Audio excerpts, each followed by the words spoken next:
मुस्तफा साहब, सबसे पहले तो ज़ाहिर है आपका शुक्रिया कि आफ्टर जब आप एमएनए बन गए तो उसके बाद आपकी हमारी ये पहली मुलाकात हो रही है और आपने हमें टाइम दिया है।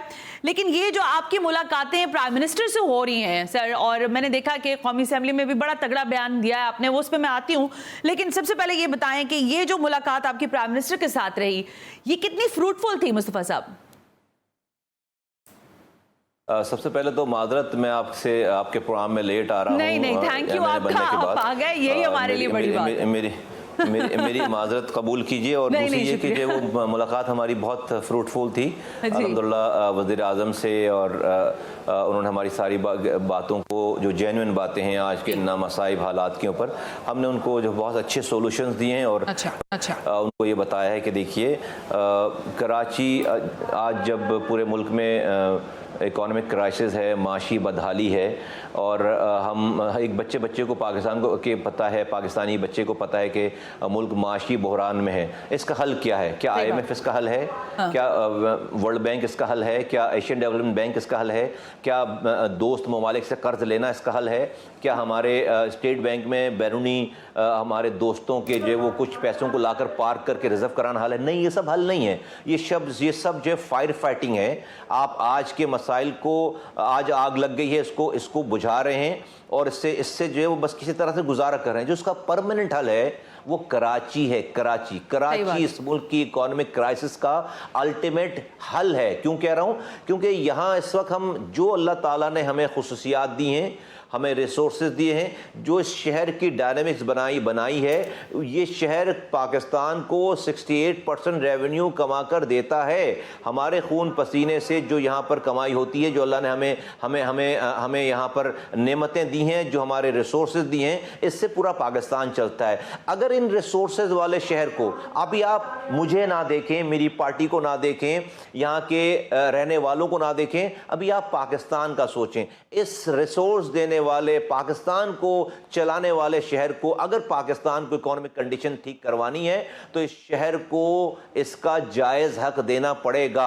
आज तक इसके साथ वो ट्रीटमेंट नहीं हुई है जो इसके साथ होनी चाहिए। मैं कल तक जो कुछ हुआ उसको भूल जाना चाहता हूं। मैं कहता हूं पाकिस्तान को बचाना और चलाना है तो आपको कराची के हुकूक देने की राह में जो हमारी नजरों के ऊपर जो एक तासुब का, खुदा न खास्ता एक ऐसा चश्मा लगा, उस चश्मे को उतार कर मेरी बात ना सुने, पाकिस्तान की बात सुने, पाकिस्तान को ये शहर निकाल सकता है। ये बात हमने वज़ीर आज़म साहब के गोश गुजार की है कि यहाँ के इस शहर उस वक्त चलेगा, आपको रेवेन्यू देगा कि आप इसको पानी देंगे, इसके सीवरेज का निज़ाम ठीक करेंगे, इसकी सड़कें बनाएंगे, इसके यहाँ के मजदूर को रात में घर पे पंखा चलने के लिए उसके पास बिजली आनी चाहिए, लाइट चलनी चाहिए, फैक्ट्रीज का को जो है वो बिजली मिलनी चाहिए। ये सब वो चीज़ें हैं जिसका हमने इआदा किया, हमने बताई उनको बात, और बिल्कुल स्पेसिफिक नंबर्स में बताई ये सारी चीज़ें।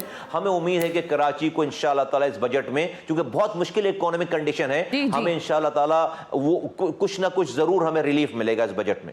मुस्तफा साहब, मैंने वो सारे कुछ आपके तर्जुमान की जानिब से, यानी MKM पाकिस्तान के तर्जुमान की जानिब से भी वो सारी मीटिंग के मिनट्स आए, उसमें जो मुझे बात बहुत अच्छी लगी कह लें या दिल को लगी, और बाकी सारे लोगों ने भी उस पर बात की है न्यूज़ के हवाले से, आपने जो सोलर के लिए बात की कि आसान कर्जे दिए जाएं लोगों को ताकि वो अपने घर पर बिजली का बंदोबस्त कर सकें। आपने एक तंजीम का नाम लिया जो कि जाहिर है बिला सूद कर्जा फराम करती है, खुद फाउंडेशन के हवाले से आपने रेफरेंस दिया। आपने कहा और भी बहुत सारी तंजीमें जो ये काम कर सकती हैं। फॉर द कराचीइट्स, मुस्तफ़ा भाई, आप मुझे ये बताएं कि आप बेहतर जानते हैं, मेरे घर भी बिजली नहीं आती और हम इंतज़ारों में ही रह जाते हैं, दफ्तर आना मुहाल है, स्कूल जाना परेशानी का मामला है। आपको लगता है कि कराची की इस वक्त जो सबसे बड़ी नीड है वो एनर्जी की है और वो सोलर के थ्रू हो सकती है और हमें उस पर शिफ्ट कर जाना चाहिए? ये इतना अहम इशू है, दो इशू हैं, एक तो बिजली ना आना, और बिजली जब आए तो बिजली अफोर्डेबल प्राइस पे आए। दो इशू हैं ना यहाँ पे। तो एक तो बिजली, यहाँ मैं ऐसे इलाकों को जानता हूँ कि जहाँ पर अगर उनके यहाँ लोड शेडिंग ना हो तो बेचारे परेशान हो जाते हैं। वो जाकर के इलेक्ट्रिक को कंप्लेन करते हैं कि भाई आप 4 घंटे बिजली बंद करें, क्योंकि हम जब बिजली आती है और जब सारे पंखे और सारी लाइटें चलती हैं तो हमारा बिल बहुत ज़्यादा आ जाता है, हम उसको अफोर्ड नहीं कर सकते। ऐसे हालात में देखिए सैलरीड क्लास लोग, मजदूर रहते हैं। दो बातें हैं, इस शहर में जो इंडस्ट्री है, जब तक उसकी चिमनियों से धुआं नहीं निकलेगा, जब तक जो है वो इस शहर के मजदूर को नौकरी नहीं मिलेगी। फिर वो जो मजदूर है जो थक कर आता है बेचारा अपने घर पर, और उसको पता चले कि घर पे लाइट नहीं है रात भर, उसको पता चले कि घर में पीने का पानी नहीं आ रहा, वो जो माँ बहन बेटियां जो कि बेचारी सुबह उठें और बच्चे को स्कूल भेजना है और उनके घर पर पानी नहीं आ रहा, रात भर लाइट नहीं है, तो एक इमेजिन करें उस फैमिली की, उस बच्चे की कंडीशन, उस मेरी माँ बहन बेटी की कंडीशन, उस बाप की कंडीशन जिसको अगले दिन सुबह कुछ भी करे, उसको ऑफिस जाना है, मजदूरी पे जाना है, बच्चे को स्कूल जाना है, माँ कुछ भी करे, बच्चे को तैयार करना है, शौहर के लिए खाना बनाना है। कित एक दिन की बात नहीं है, एक हफ्ते की बात नहीं है, एक महीने की बात, साल से ये सब कुछ चल रहा है और कोई अभी उम्मीद नहीं है कि कब हमारे ये मसाइल जो है वो हमारे मसाइल ये वाले हल होंगे। इसलिए मैंने MQM पाकिस्तान ने, हमने वज़ीर आज़म को एक प्रपोजल दी है कि भाई आप ये जो बिला सूद कर्ज देते हैं, ऑर्गेनाइजेशन है जिसमें मैंने एक नाम लिया, अखवत का नाम लिया, और भी ऑर्गेनाइजेशन है, उनको आप फंड करें, उनको आप 10 अरब रुपए, हमने तो अखवत का मतलब उनको 10 अरब रुपए दें और वो इस सिंध के शहरी इलाकों के लिए उनको दें कि यहाँ पर वो एक middle class, lower middle class घराने को ज्यादा नहीं, छोटे कर दे दें, 2 से 2.5 लाख रुपए दे, जिसपे वो अपनी 4 प्लेटें लगवाए, 4 प्लेटें लगवाए, जिससे उसकी 4 बल्ब जल जाएं, 4 पंखे चल जाएं, उसको एसी नहीं चलाना, कम से कम उसके घर पे लाइट आ रही हो, और वो क्या करेगा, वो आपको पैसे वापस करेगा, उसको आप कर्ज हसना दे रहे हैं, इंटरेस्ट फ्री लोन दे रहे हैं। अभी उसके घर पे बिजली नहीं आती तो उसको 25,000 का बिल आता है, बिजली नहीं आती, आप उससे 10,000 रुपए महीना ले लें, बिजली भी आ रही होगी, उसको 25,000 रुपए देने भी नहीं पड़ेंगे, और वो घर जो 1 साल के अंदर जो इसकी बिजली फ्री हो जाएगी। इस तरह से इस एक घर, जब तक वो घराना खुशहाल नहीं होगा, वो मोहल्ला खुशहाल नहीं हो सकता, वो टाउन खुशहाल नहीं हो सकता, वो शहर खुशहाल नहीं हो सकता। ये बात MQM ने की है, वज़ीर आज़म ने इसको बहुत एप्रिशिएट किया है, एंड आई होप कि इसके ऊपर जो इंशाल्लाह ताला अगले इस बजट में इस पे रकम मख्तस की जाएगी इंशाल्लाह ताला। मुस्तफा भाई, आज ही की खबर है, तो मैंने कहा अभी आप ये बात कर ही रहे थे तो इसके साथ ही पूछ लूं, मेयर कराची जो है वो ये कह रहे हैं कि म्युनिसिपल टैक्स जो है वो भी अब हम के इलेक्ट्रिक के बिल्स में लेंगे। उन्होंने कहा ये जो था ये पुरानी जो मेयर था उनका ही था। आप समझते हैं कि ये जायज होगा और सही है ऐसे करना? आज के दौर में सही नहीं है, मेरे दौर में सही था। क्यों कह रहा हूं? मैंने ये म्यूनिसिपल टैक्स अपने टेन्योर के 4थे साल लागू किया था, बहुत ही मिनिमम सा। क्यों किया था 4थे साल? क्योंकि पहले साल, दूसरे साल, तीसरे साल और पूरे 4थे साल मैंने इस शहर को पहले बनाया था, रात और दिन खड़े होकर लोगों को अपने होने का एहसास दिलाया था, उनका एतमाद हासिल किया था, उनको पीने का पानी दिया था, उनके सीवरेज का निज़ाम ठीक किया था। मेरे दौर में गटर में गिरकर बच्चे नहीं मरते थे। मेरे दौर में अल्लाह ताला ने मुझसे ऐसे काम कराए कि समुंदर के अंदर पानी की लाइनें डालकर बाबा आइलैंड, भिट आइलैंड, स्वालियाबाद, शम्सपीर जजीरों को पानी पहुंचाया, लियारी को पानी पहुंचाया, बल्दिया टाउन को पानी पहुंचाया, औरंगी को पानी पहुंचाया, क्लिफ्टन को पानी पहुंचाया, महमूदाबाद को पानी पहुंचाया, एंड सो K3 का मंसूबा कंप्लीट करवाया। बसेस जो है वो टर्मिनल्स बनवाए, बसेस चलती थी, नई बसेस चलती थी, हमारे बाहर उस पे हमने काउंटर बनवाए, कंप्यूटराइज्ड पूरा सिस्टम बनाया, अब्बासी शहीद अस्पताल बनाया, 4 कार्डिक के अस्पताल बनाए, आपको पता सिग्नल फ्री कॉरिडोर्स बनाए, लोगों के घंटों का सफर मिनटों में तय होने लगा। जब ये फिर पार्क्स बनाए, 300 से ज्यादा पार्क्स बनाए, and I can go on and on. जो कोई कराची का ऐसा आदमी नहीं है जो मुझे रातों में खड़े होकर किसी न किसी इलाके में अपने बिस्तर को छोड़कर, मैं कराची वालों की मैंने खिदमत की, मेरे रब ने मुझसे करवाई, कराची को दुनिया के 12 तेजी से तरक्की करने वाले शहरों में शामिल कर दिया। फिर 4थे साल का लोगों को कि लोगों ये जो मैंने काम किया है ये तुम्हारे पैसों से काम किया है, अब इसकी मेंटेनेंस के लिए तुम्हें अपनी जेब से थोड़े से पैसे डालने पड़ेंगे। लोग जौक दर जौक उस जमाने में आकर खुद से जो ऑफर करते थे, खुद से ऑफर, क्योंकि उनको ट्रस्ट था। आज आप पीने का पानी दे नहीं रहे, सीवरेज का पानी घर से बाहर जाता नहीं है, पीने का पानी आता नहीं है, पार्क कोई आबाद नहीं है, रोड कोई साबित नहीं है, कोई नया प्रोजेक्ट नहीं आया, रात में लाइट नहीं, सुबह गैस नहीं। आज आप लोगों से पैसे मांगेंगे तो लोग कैसे आपको जो है वो नया टैक्स देंगे? नहीं, मैं समझता हूँ, मेरा मशवरा है कि पहले काम करें, लोगों का एतमाद हासिल करें। आप आज रोड पे चलते हुए किसी भी आदमी से पूछें कि वो गवर्नमेंट की कारकर्दगी से खुश है नहीं है, और वो आपको अपना जवाब दे देंगे। अगर लोग खुश हैं तो उनसे टैक्स लीजिए। मेरे ज़माने में लोग हमारी कारकर्दगी से पहले हमने अपनी प्रेजेंस का, उनको अपने काम का एहसास दिलाया, फिर उनसे पैसे मांगे। आज के दौर में ये बिल्कुल जायज़ नहीं है। बिल्कुल ठीक हो गया। जरा कुछ पॉलिटिकल और मामलात पर मुस्तफा भाई हम बात करना चाहते हैं आपसे। जून शुरू होने जा रहा है, 5 जून जो है ये वो तारीख है जिसमें आपको शो कॉज मिला है और आप रूबरू होंगे चीफ जस्टिस ऑफ पाकिस्तान के। ये सारा जो मामला हुआ, ये पूरा एपिसोड जो हुआ है, इसके बाद आप क्या समझते हैं कि आप स्टैंड करते हैं अपनी उस प्रेसर के ऊपर, अपने उस बयानिए के ऊपर जो आपने गुफ्तगू की थी, या आप एक कदम पीछे हट जाएंगे कि ठीक है, हो सकता है मैंने जोश खिताबत में कुछ कह दिया हो जो आपको अच्छा ना लगा हो, इसलिए मैं माफ़ी का खासगार हूँ? देखिए, मुझे लगता ये है कि मैंने कोई ऐसी बात नहीं की है कि जिसके ऊपर कोई अदलिया की तज़हीक हो रही हो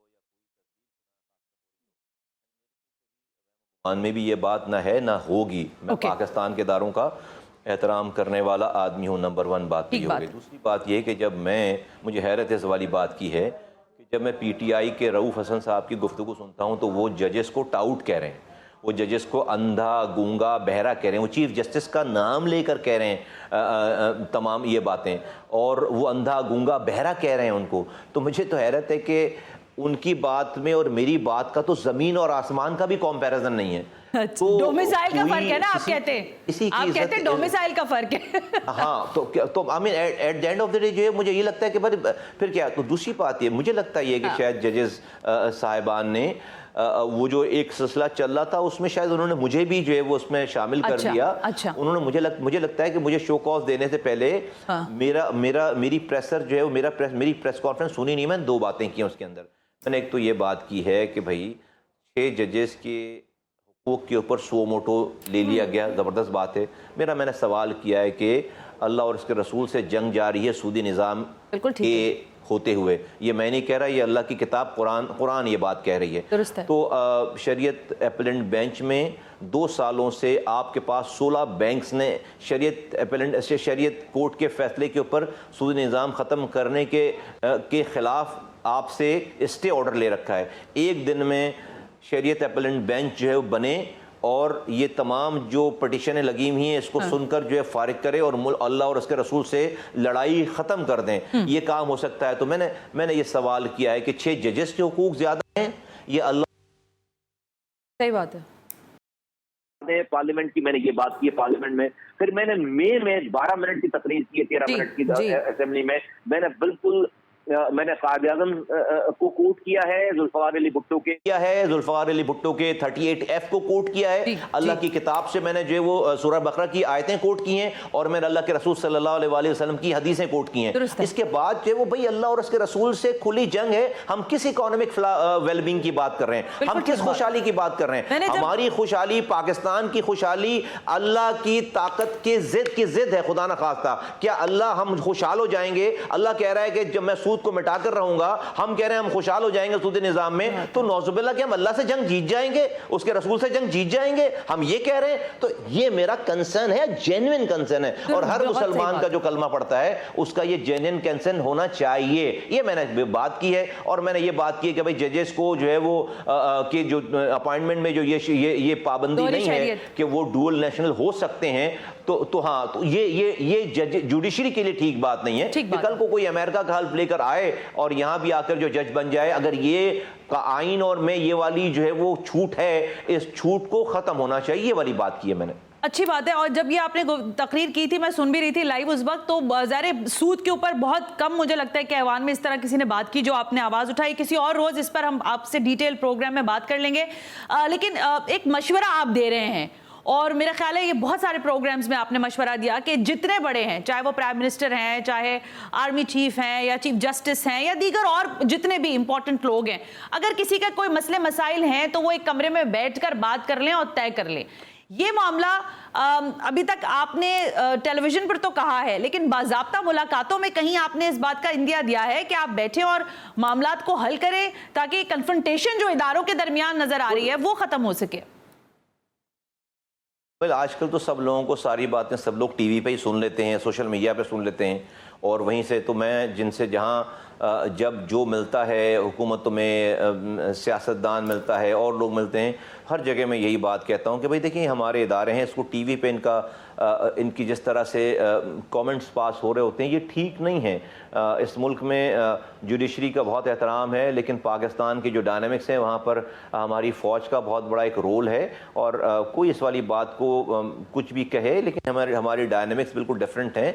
और वो ये कि इस मुल्क की जो इंटैक्ट है, हमारा मुल्क जुड़ा हुआ है, वहाँ पर इस फ़ौज का एक बहुत बड़ा डिसिप्लिन आर्मी का बहुत बड़ा रोल है। आप देखें कि जिस मुल्कों में फ़ौज को डिसमेंटल किया गया, उनको डिस्क्रेडिट किया गया, शाम में, लीबिया में, इराक में, वहाँ पर फिर जत्थे बन गए और वहाँ लड़ाइयाँ हुई हैं, लाखों लोग अपनी जानों से गए हैं, करोड़ों लोग जो है वो अपने घर बार से गए हैं। पाकिस्तान में जो फॉल्ट लाइंस हैं, रंग, नस्ल, जुबान, मसलक, बरादरी, पार्टीज़ के ऊपर, सियासत के ऊपर, सारे हर गली में जो है वो फॉल्ट लाइंस हैं, लोग बटे हुए हैं। यहाँ पर लोग अपनी मुखालफतों को दुश्मनियों में कन्वर्ट कर लेते हैं। कल को ये डिसिप्लिन फ़ौज खुदा न खास्ता कमज़ोर हुई और यहाँ पर जो जिस तरह से उसको डिस्क्रेडिट किया जा रहा है वो डिस्क्रेडिट हुए, तो हर गली में पाकिस्तान में लड़ाई होगी। इसलिए मैं ये बात कहता हूँ कि भाई अगर कोई आपको ग्रीवेंसेस कोई बात है, आप हमसे ज़्यादा किसी को हो सकते हैं।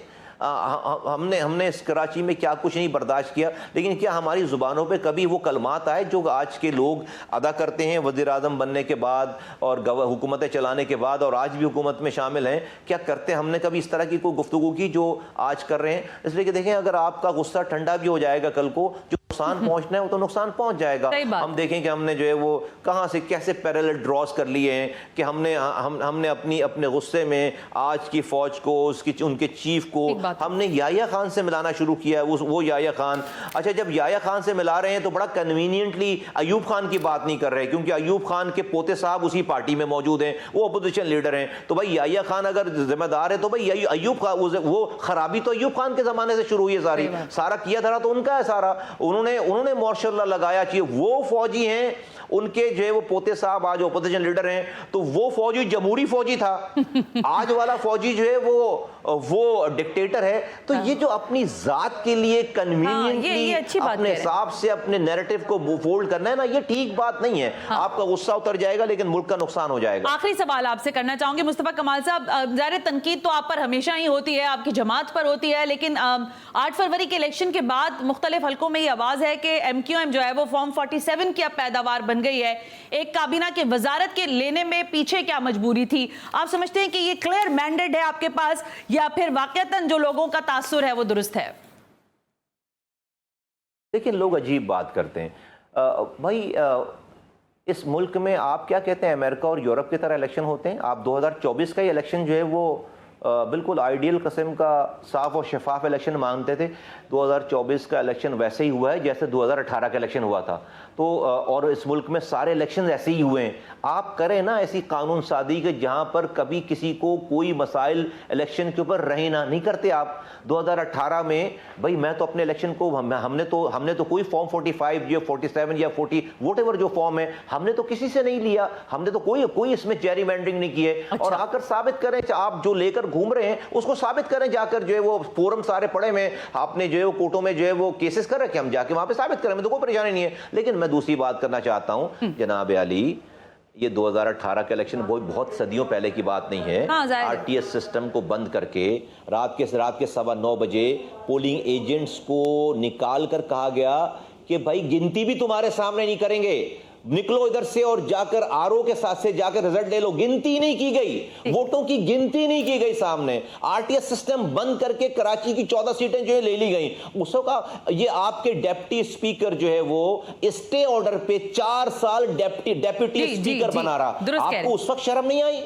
आपको उस वक्त जो है वो नजर नहीं आया 47 और 45 और अल्लाह और रसूल और वो कहते हैं 99 नाम लिखे हुए अल्लाह के, उसके नीचे बैठकर जो है आप झूठ। ओ भाई, ये 99 नाम असेंबली में आज ही लिखेंगे? 224 में 2018 में नहीं लिखे हुए थे? जब आपका जो इमरान खान साहब रिकॉर्ड पे मौजूद है कि वो अपने MNAs को जब देखते थे कहते, अबे तू भी जीत गया, अबे तू भी जीत गया। उनको खुद यकीन नहीं होता था कि उनका MNA जो है जीत कर आ गया। और खुदा को माने भाई, ये इलेक्शन जो है वो जैसे पाकिस्तान में हमेशा से होते चले आए हैं, ऐसे ही इलेक्शन ये वाले भी हुए हैं। चूंकि आप एक पेज पर नहीं हैं, इसलिए आपको ये तमाम चीजें जो है बुरी लग रही हैं। आपने सब कुछ की बुनियाद डाली है, आपने इन तमाम चीजों की बुनियाद डाली है, इस पे आपको जो है वो कोई पर। तो मैं ये कहता हूं कि भाई आज से भी आप पार्लियामेंट में हैं, आज से ये सारे ड्रामे छोड़कर आए, बैठे, ऐसी इलेक्शन रिफॉर्म्स करें, ऐसे इलेक्शन रिफॉर्म करें कि कल को ना कोई फॉर्म 47 की बात कर सके, ना 45 की बात कर सके, ना आरटीएस सिस्टम की बात कर सके,